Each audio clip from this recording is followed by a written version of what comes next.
రాష్ట్ర ముఖ్యమంత్రి చంద్రబాబు రైతులకు ఇచ్చిన హామీలను అమలు చేయాలని కర్నూలులో ఏపీ రైతు సంఘం ఆధ్వర్యంలో ధర్నా నిర్వహించారు. కర్నూలు కలెక్టరేట్ ఎదుట కూటమి ప్రభుత్వం రైతులకు పెట్టుబడి సహాయం క్రింద 20,000 రూపాయలు అందించాలని వారు డిమాండ్ చేశారు.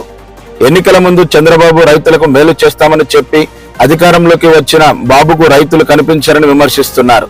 తక్షణమే కూటమి ప్రభుత్వం ఇచ్చిన హామీలను అమలు చేయకపోతే ఆందోళన ఉధృతం చేస్తామని హెచ్చరిస్తున్నారు. అనంతరం కర్నూలు ఏపీ రైతు సంఘం నాయకులు జగన్నాథం, శ్రీనివాసులరావు గారు మాట్లాడారు.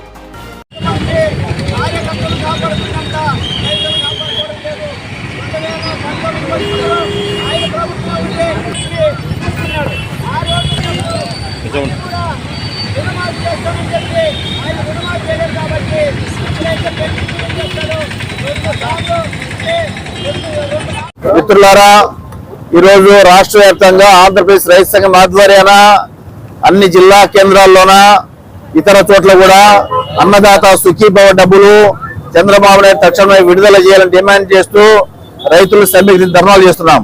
ఈ ధర్నా కార్యక్రమానికి నాతో పాటు తిమ్మయ్య గారు, కౌలు రైతు సంఘము జిల్లా కార్యదర్శి డి శ్రీనివాసరావు గారు, సురేంద్ర గారు, బాషా గారు, తర్వాత రబియా, చాలా మంది రైతులు కూడా పాల్గొన్నారు. నేను చెప్పేది ఏమంటే, ఎన్నికల సందర్భంలో చంద్రబాబు నాయుడు చాలా గట్టిగా మాట్లాడారు. రైతుల గురించి, రైతులు అడగకపోయినా జగన్మోహన్ రెడ్డి గారు రైతులు మోసం చేశాడు. కరువు వస్తే పట్టించుకోలేదు, వరదలు వచ్చినా పట్టించుకోలేదు, రైతులను మరిచాడు. కాబట్టి వారి టీడీపీ గవర్నమెంట్ లేదా కూటమి ఎన్డీఏ కూటమి అధికారంలోకి వస్తే గతంలో జగన్మోహన్ రెడ్డి గారు 7,500 మాత్రమే రాష్ట్రం డబ్బులు ఇచ్చేవాళ్ళు. మేము రాష్ట్ర గవర్నమెంటే ప్రతి రైతుకు పెట్టుబడికి, వ్యవసాయానికి సహాయంగా 20,000 రూపాయలు అధికారికి వచ్చేయమ్మడే వారి అకౌంట్ జమ చేస్తారు స్పష్టంగా చంద్రబాబు నాయుడు చెప్పాడు. వారు అధికారికి వచ్చి కూడా 150 రోజులు అవుతాయి. 5 ఏళ్ళు దాటిపోయింది. వర్షాలు వచ్చినాయి, పంటలు కూడా అప్పుడే పండాయి. కానీ ఖరీఫ్ సీజన్ కూడా పూర్తయింది. కానీ చంద్రబాబు నాయుడు చెప్పిన 20,000 రూపాయలు ఎక్కడ పోయాయి? ఎవరి అకౌంట్లో వేశాడు? పోనీ ఒక్కరి అకౌంట్లో వేశాడా? 20 రూపాయలనే వేశాడా? ఎవరికి వేయలేదే. కాబట్టి మేము చెప్పేది ఏమంటే, జగన్మోహన్ రెడ్డి గారు రైతు కన్యాయం చేసిన మాట వాస్తవమే, నిజమేది.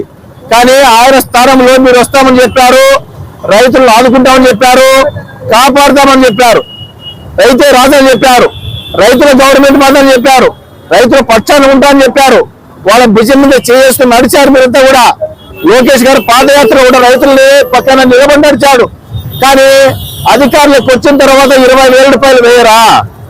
వీళ్ళకి 1,00,000 రూపాయలు మీరు ఇస్తున్నారా? కేవలం 20,000 రూపాయలు. అది ఎకరా కూడా కాదు, ప్రతి రైతుకు ఎన్ని ఎకరాలు ఉన్నా 20,000.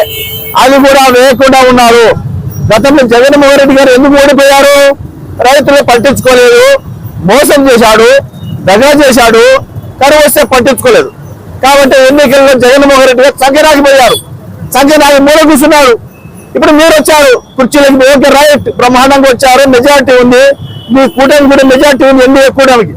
మీ కూటమి మెజార్టీ వచ్చిన తర్వాత 150 రోజులు అయిన తర్వాత రైతులు మర్చిపోతారా? మరి ఇప్పుడు ఏం చెప్పాలా? జగన్మోహన్ రెడ్డి గారు ఏ బాటలు నడిచారో మీరు కూడా అదే బాటలు నడవకూడదు అని మా విజ్ఞప్తి. ఇప్పటికైనా రైతుల కష్టాలను చూడండి, వాళ్ళ బాధలు చూడండి, వాళ్ళు ఆదుకోండి. రైతులకి నిజంగా పదే అప్పులు ఎక్కువవుతున్నాయి, ఆత్మహత్య చేసుకుంటారు. వ్యవసాయాన్ని కనీసం అంటే ఒక ఎకరానికి 50,000 రూపాయల నుంచి 2,00,000 రూపాయల దాకా పెట్టుబడి అవుతుంది. ఈ సంవత్సరం అధిక వర్షాల వల్ల చాలా ప్రాంతాలు నష్టపోయారు. కొన్ని ప్రాంతాల్లో కరువు ఉంది, అన్ని ప్రాంతాల్లో కొన్ని ప్రాంతాల్లో కరువు ఉంది. మేము డిమాండ్ చేసేది ఏమంటే, ఇప్పుడు రబీ సీజన్ మొదలైంది, ఇప్పటికైనా చంద్రబాబు నాయుడు రైతులకు ఇచ్చిన హామీ మేరకు ఆ డబ్బులు విడుదల చేయాలా? రైతులంతా మూట కట్టుకొని ఏకధాటిగా ఓటేశారు. రైతుల ఓట్ల మెజార్టీ కూడా వచ్చింది. రైతుల ఓట్లు ఏంది? చంద్రబాబు నాయుడు గెలవడు. వాళ్ళ ఓట్లు చేయగలుగుతారు. మా డిమాండ్ ఏమంటే, ప్రతి రైతుకు 20,000 రూపాయలు తక్షణమే పెట్టుబడి సహాయంగా విడుదల చేయాలా, రైతుల అకౌంట్లో వేయాలా అని డిమాండ్ చేస్తున్నాము. ఈ సమస్య సచివాలయంలో కూడా మేము ధర్నా చేశాము, ఎంఆర్ఓ దగ్గర కూడా ధర్నా చేశాము, కలెక్టర్ ఆఫీస్ ధర్నా చేస్తున్నాము. నిజంగా డబ్బులు విడుదల చేయకుంటే రేపు రాబోయే రోజుల్లో రైతులు తక్షణమే 20,000 రూపాయలు విడుదల చేయాలని రాష్ట్ర వ్యాప్తంగా పెద్ద ఎత్తున ఆందోళన కార్యక్రమం చేపడతామని తెలియజేస్తున్నాం. తెలియజేస్తున్నాను. అందులో చూసాం, మన కర్నూలు ఉమ్మడి జిల్లాలో 106 చెరువులు నిండుతుందని చెప్పి ఏదైతే మాట తప్పి ఒక చుక్క నీళ్లు కూడా రాకపోయినాడు. అదే ఆలోచనతోనే ఈయన ఏ పని చేయలేడు, ఏది రైతులకు అన్యాయం చేస్తారని చెప్పి బుద్ధి చెప్పారు.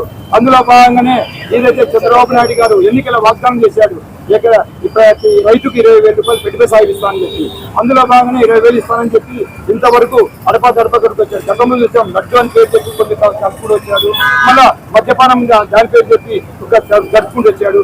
ఇప్పుడు కూడా గుర్తు పెట్టుకొని ఏదన్నా చేస్తాడంటే మొన్న జరిగిన బడ్జెట్ లో కూడా 4,000 రూపాయల 500 మాత్రమే ప్రకటించాడు. అది ఏమాత్రం సరిపోదు. క్షేత్రస్థాయిలో సర్వే చెప్పి ఎంతమంది రైతులు ఉన్నారు వాళ్ళకందరికీ ఎక్కాలంటే ఎంత బడ్జెట్ కావాలనే ఆలోచన సంబంధిత శాఖ మంత్రి ఎవరైతే ఉన్నారో వాళ్ళు క్షేత్రస్థాయిలో సర్వే చేయాలా, చేసి ఎంత బడ్జెట్ అవుతుందో అంత బడ్జెట్ కేటాయించాలా. పెట్టుబడి ఇప్పుడే చూసాం, రబీ సీజన్ మొదలైంది. ఇప్పుడు నిన్న మనం చూస్తే ఏదైతే CCI పేరుతో పత్తి కొంటా ఉంటారు, అక్కడ అక్రమాలు అన్యాయం జరుగుతుంది. శాతం చెప్పి పత్తి కొనం కొంటున్నారు. ఇది చాలా అన్యాయం. దీని మీద ప్రత్యేక శ్రద్ధ పెట్టి ఏదైతే పండిన పంటకు మద్దతు ధర కానీ ఏది వస్తలేదు. 1,400 మాత్రం వస్తుంది మద్దతు ధర. దాని కూడా వరికి మద్దతు ధర పెంచాలా. ఏది ఏమైనా పెట్టుబడి సాయం కింద 20,000 రూపాయలు ప్రతి రైతుకి ఇవ్వాలని కోరుకుంటూ, నా పేరు శ్రీనివాసరావు, ఏపీ రైతు సంఘం జిల్లా సహాయ కార్యదర్శి.